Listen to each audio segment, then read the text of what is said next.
Shalom, berakar dalam firman hari yang ke-218. Kita akan membaca dari kitab Yesaya pasal 33 sampai 36. Mari kita berdoa. Terima kasih Tuhan, kami bersyukur buat hari ini dan kami percaya bahwa firman-Mu akan terus berbicara kepada kami dan mengajar kami. Terima kasih, dalam nama Tuhan Yesus kami berdoa. Amin. Pasal 33. Celakalah engkau hai perusak yang tidak dirusak sendiri, dan engkau hai penggarong yang tidak digarong sendiri.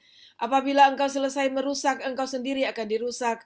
Apabila engkau habis menggarong, engkau sendiri akan digarong. Tuhan, kasihanilah kami, engkau kami nanti-nantikan. Lindungilah kami setiap pagi dengan tangan-Mu. Ya, selamatkanlah kami di waktu kesesakan. Waktu mendengar suara gemuruh ketika engkau bangkit, larilah bangsa-bangsa, dan bercerai-berailah suku-suku bangsa. Orang mengumpulkan jarahan seperti belalang, pelahap menelan makanannya. Mereka menyerbunya seperti serbuan kawanan belalang. Tuhan tinggi luhur, sebab ia tinggal di tempat tinggi. Ia membuat Sion penuh keadilan dan kebenaran. Masa keamanan akan tiba bagimu. Kekayaan yang menyelamatkan ialah hikmat dan pengetahuan. Takut akan Tuhan itulah harta benda Sion. Lihat orang-orang Ariel menjerit di jalan. Utusan-utusan yang mencari damai menangis dengan pedih. Jalan-jalan raya menjadi sunyi dan seorang pun tiada lagi lintas di jalan. Perjanjian sudah diingkari, saksi-saksi sudah ditolak, dan manusia tidak dihiraukan. Negeri berkabung dan merana, Libanon tersipu-sipu dan mati rebah. Saron sudah seperti padang belantara, Basan dan Karmel meluruh daun. Sekarang aku akan bangkit, firman Tuhan. Sekarang aku akan bangkit berdiri. Sekarang aku akan berdiri tegak. Kamu mengandung rumput kering dan melahirkan jerami. Amarahmu seperti api yang memakan kamu sendiri. Bangsa-bangsa akan dibakar menjadi kapur dan akan dibakar dalam api seperti semak duri yang ditebang. Hai orang-orang yang jauh, dengarlah apa yang telah kulakukan. Hai orang-orang yang dekat, ketahuilah keperkasaanku. Orang-orang yang berdosa terkejut di Sion. Orang-orang murtad diliputi kegentaran. Mereka berkata, siapakah di antara kita yang dapat tinggal dalam api yang menghabiskan ini? Siapakah di antara kita yang dapat tinggal di perapian yang abadi ini? Orang yang hidup dalam kebenaran, yang berbicara dengan jujur, yang menolak untung hasil pemerasan, yang mengebaskan tangannya supaya jangan menerima suap, yang menutup telinga supaya jangan mendengarkan rencana penumpahan darah, yang menutup matanya supaya jangan melihat kejahatan. Dialah seperti orang yang tinggal aman di tempat-tempat tinggi. Bentengnya ialah kubu di atas bukit batu. Rotinya disediakan, air minumnya terjamin. Engkau akan memandang raja dalam semaraknya, akan melihat negeri yang terbentang jauh. Dalam hatimu engkau akan memikirkan kengerian yang sudah-sudah. Sudah lenyapkah juru hitung? Sudah lenyapkah juru timbang? Dan sudah lenyapkah orang yang menghitung menara-menara? Tidak lagi akan kau lihat bangsa yang biadab itu, bangsa yang logatnya samar sehingga tidak dapat dipahami, yang bahasanya gagap sehingga tiada yang mengerti. Pandanglah Sion, kota pertemuan raya kita.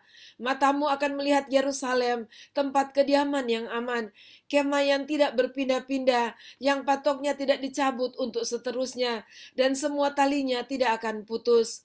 Di situ kita akan melihat betapa mulia Tuhan kita, seperti tempat yang penuh sungai dan aliran yang lebar. Perahu duyung tidak melaluinya, dan kapal besar tidak menyeberanginya.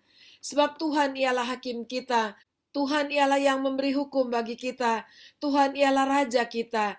Dia akan menyelamatkan kita. Tali-talimu sudah kendor, tidak dapat mengikat teguh tiang layar di tempatnya, tidak dapat membentangkan layar. Pada waktu itu orang akan membagi-bagi rampasan banyak-banyak, dan orang-orang lumpuh akan menjarah-jarahan. Tidak seorang pun yang tinggal di situ akan berkata, aku sakit, dan semua penduduknya akan diampuni kesalahannya. Pasal 34.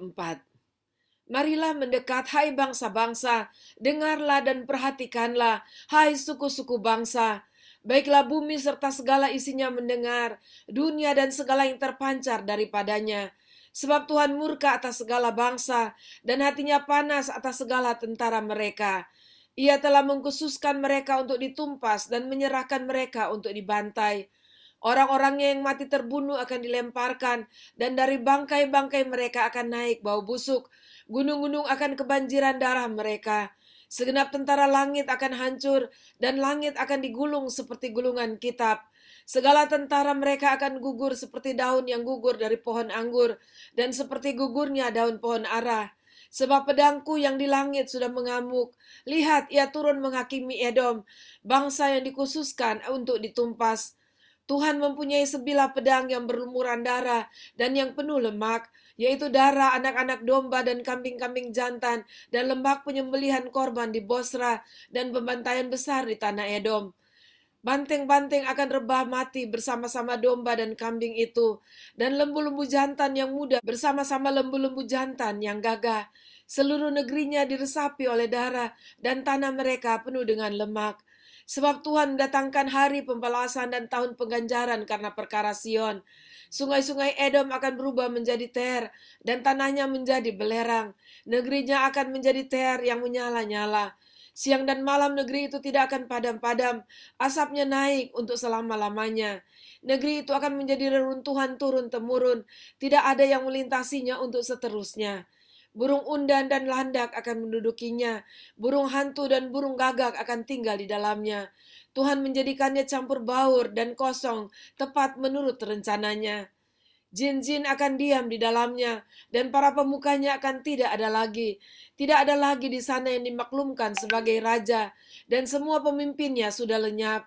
Duri-duri akan tumbuh di puri-purinya, rumput dan putri malu di tempat-tempatnya yang berkubu, sehingga menjadi tempat kediaman serigala dan lapangan bagi burung unta.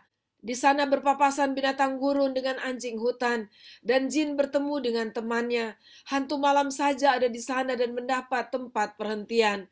Di sana ular pohon bersarang dan bertelur, mengeram sampai telurnya menetas. Burung-burung dendang saja berkumpul di sana, masing-masing dengan pasangannya. Carilah di dalam kitab Tuhan dan bacalah. Satu pun dari semua makhluk itu tidak ada yang ketinggalan, dan yang satu tidak kehilangan yang lain. Sebab begitulah perintah yang keluar dari mulut Tuhan, dan Roh Tuhan sendiri telah mengumpulkan mereka. Ia sendiri telah membuang undi dan membagi-bagi negeri itu di antara mereka dengan tali pengukur. Mereka akan mendudukinya sampai selama-lamanya dan akan tinggal di situ turun-temurun. Pasal 35. Padang gurun dan padang kering akan bergirang, padang belantara akan bersorak-sorak dan berbunga. Seperti bunga mawar ia akan berbunga lebat, akan bersorak-sorak, ya bersorak-sorak dan bersorak-sorai. Kemuliaan Libanon akan diberikan kepadanya, semarak Karmel dan Saron, mereka itu akan melihat kemuliaan Tuhan, semarak Allah kita. Kuatkanlah tangan yang lemah lesu, dan teguhkanlah lutut yang goyah. Katakanlah kepada orang-orang yang tawar hati, kuatkanlah hati, janganlah takut. Lihatlah, Allahmu akan datang dengan pembalasan dan dengan ganjaran Allah. Ia sendiri datang menyelamatkan kamu. Pada waktu itu, mata orang-orang buta akan dicelikan, dan telinga orang-orang tuli akan dibuka. Pada waktu itu orang lumpuh akan melompat seperti rusa, dan mulut orang bisu akan bersorak-sorai. Sebab mata air memancar di padang gurun, dan sungai di padang belantara. Tanah pasir yang hangat akan menjadi kolam, dan tanah kersang menjadi sumber-sumber air. Di tempat serigala berbaring akan tumbuh tebu dan pandan. Di situ akan ada jalan raya yang akan disebutkan jalan kudus. Orang yang tidak tahir tidak akan melintasinya, dan orang-orang pandir tidak akan mengembara di atasnya. Di situ tidak akan ada singa, binatang buas tidak akan menjalaninya, dan tidak akan terdapat di sana. Orang-orang yang diselamatkan akan berjalan di situ, dan orang-orang yang dibebaskan Tuhan akan pulang dan masuk ke Sion dengan sorak-sorai. Sedang sukacita abadi meliputi mereka, kegirangan dan sukacita akan memenuhi mereka, kedukaan dan keluh kesah akan menjauh. Pasal 36. Maka dalam tahun ke-14 zaman Raja Hizkia, majulah Sanherib, Raja Asyur, menyerang segala kota berkubu negeri Yehuda lalu merebutnya. Raja Asyur mengutus juru minuman agung dari Lakis ke Yerusalem kepada Raja Hizkia disertai suatu tentara yang besar. Ia mengambil tempat dekat saluran kolam atas jalan raya pada padang tukang penatu. Keluarlah mendapatkan dia Eliakim bin Hilkiah, kepala istana, dan Sebna panitra negara, serta Yoah bin Asaf, bendahara negara. Lalu berkatalah juru minuman agung kepada mereka, baiklah katakan kepada Hizkia, beginilah kata Raja Agung, Raja Asyur, kepercayaan macam apakah yang kau pegang ini? Kau kira bahwa hanya ucapan bibir saja dapat merupakan rencana dan kekuatan untuk perang?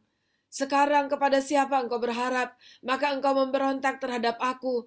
Sesungguhnya engkau berharap kepada tongkat bambu yang patah terkulai itu, yaitu Mesir, yang akan menusuk dan menembus tangan orang yang bertopang kepadanya.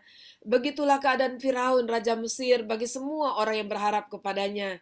Dan apabila engkau berkata kepadaku, kami berharap kepada Tuhan Allah kami, bukankah dia itu yang bukit-bukit pengorbanannya dan mezbah-mezbahnya telah dijauhkan oleh Hizkia, sambil berkata kepada Yehuda dan Yerusalem, di depan mezbah inilah kamu harus sujud menyembah. Maka sekarang, baiklah bertaruh dengan Tuanku Raja Asyur, aku akan memberikan 2.000 ekor kuda kepadamu, jika engkau sanggup memberikan dari pihakmu orang-orang yang mengendarainya. Bagaimanakah mungkin engkau memukul mundur satu orang perwira tuanku yang paling kecil, padahal engkau berharap kepada Mesir dalam hal kereta dan orang-orang berkuda? Sekarang pun adakah di luar kehendak Tuhan, aku maju melawan negeri ini untuk memusnahkannya? Tuhan telah berfirman kepadaku, majulah menyerang negeri itu dan musnahkanlah itu. Lalu berkatalah Eliakim, Sebna, dan Yoah kepada juru minuman agung, silakan berbicara dalam bahasa Aram kepada hamba-hambamu ini, sebab kami mengerti, tetapi janganlah berbicara dengan kami dalam bahasa Yehuda, sambil didengar oleh rakyat yang ada di atas tembok. Tetapi juru minuman agung berkata, adakah Tuanku mengutus aku untuk mengucapkan perkataan-perkataan ini hanya kepada Tuanmu dan kepadamu saja?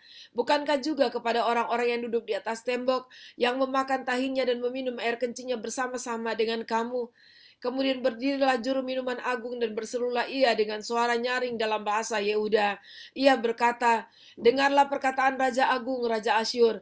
Beginilah kata Raja, janganlah Hizkia memperdayakan kamu, sebab ia tidak sanggup melepaskan kamu. Janganlah Hizkia mengajak kamu berharap kepada Tuhan dengan mengatakan, tentulah Tuhan akan melepaskan kita. Kota ini tidak akan diserahkan ke dalam tangan Raja Asyur. Janganlah dengarkan Hizkia, sebab beginilah kata Raja Asyur, adakanlah perjanjian penyerahan dengan aku, dan datanglah keluar kepadaku. Maka setiap orang daripadamu akan makan dari pohon anggurnya, dan dari pohon aranya, serta minum dari sumurnya. Sampai aku datang dan membawa kamu ke suatu negeri seperti negerimu, suatu negeri yang bergandum dan berair anggur, suatu negeri yang berroti dan berkebun anggur. Jangan sampai Hizkia membujuk kamu dengan mengatakan, Tuhan akan melepaskan kita. Apakah pernah para Allah bangsa-bangsa melepaskan negerinya masing-masing dari tangan Raja Asyur? Di manakah para Allah negeri Hamat dan Arpad? Di manakah para Allah negeri Sefarwaim? Apakah mereka telah melepaskan Samaria dari tanganku? Siapakah di antara semua Allah negeri-negeri ini yang telah melepaskan negeri mereka dari tanganku, sehingga Tuhan sanggup melepaskan Yerusalem dari tanganku? Tetapi orang berdiam diri dan tidak menjawab dia sepatah kata pun, sebab ada perintah raja bunyinya, jangan kamu menjawab dia.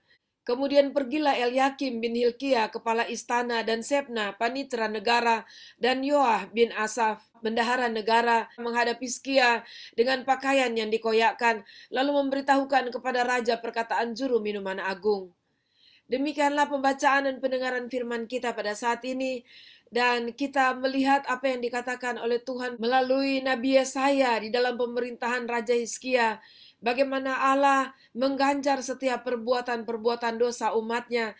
Tetapi Allah yang mengasihi umatnya pun menjanjikan bahwa apabila mereka bertobat dari segala dosa-dosa mereka, Tuhan akan memberikan pemulihan kepada mereka. Terpujilah Tuhan kita. Mari kita berdoa.